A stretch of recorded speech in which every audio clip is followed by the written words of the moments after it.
Jésus-Christ, Shalom. Nous sommes aujourd'hui le 3 juin et comme nous le savons bien en ce jour, l'Église en Afrique, mais aussi l'Église universelle commémore les martyrs de l'Ouganda, Saint Charles Lwanga et ses compagnons. Nous connaissons très bien l'histoire de ces saints martyrs qui sont morts à cause de l'Évangile, à cause de leur témoignage de foi, puisque le roi leur demandait d'abandonner leur foi.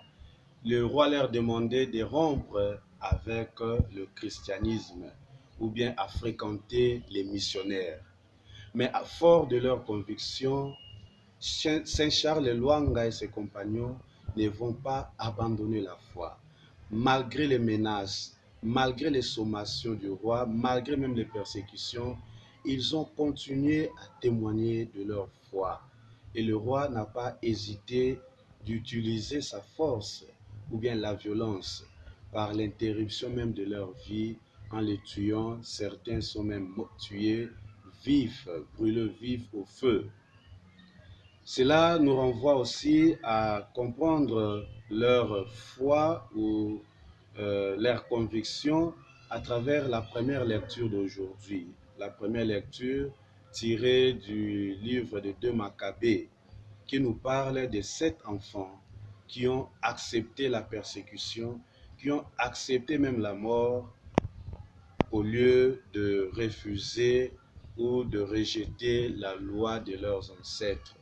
La loi de leurs ancêtres leur demandait de ne pas manger la viande de porc.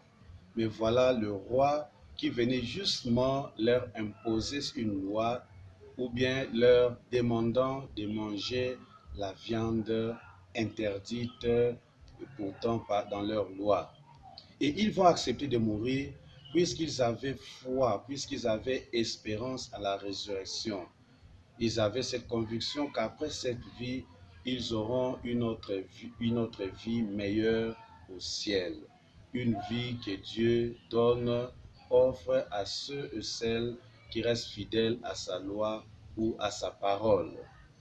Nous aussi, chers frères et sœurs, à l'exemple de martyrs de l'Ouganda, nous devons avoir la conviction que rien ne peut nous séparer de l'amour du Christ.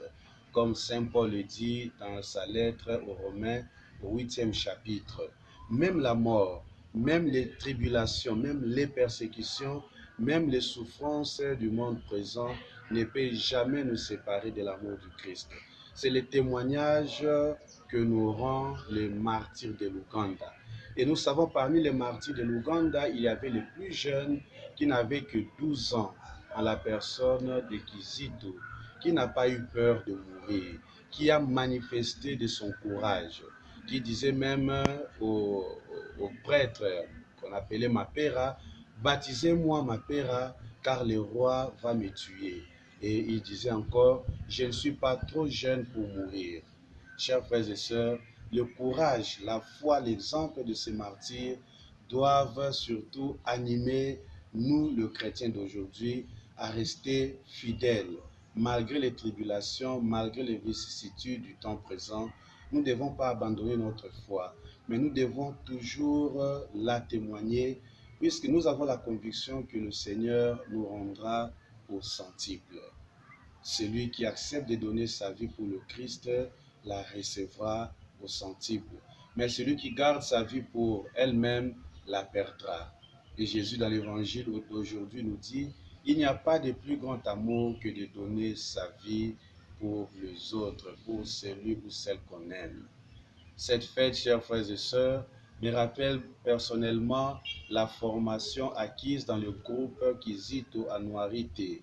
Kizito comme un modèle de jeune, comme un modèle de foi. Mais aussi, ma joie est encore plus profonde puisque je suis originaire issu de la paroisse Saint-Kizito. C'est-à-dire j'ai un grand attachement envers ces saints, ces martyrs qui n'a pas hésité de donner sa vie pour le Christ.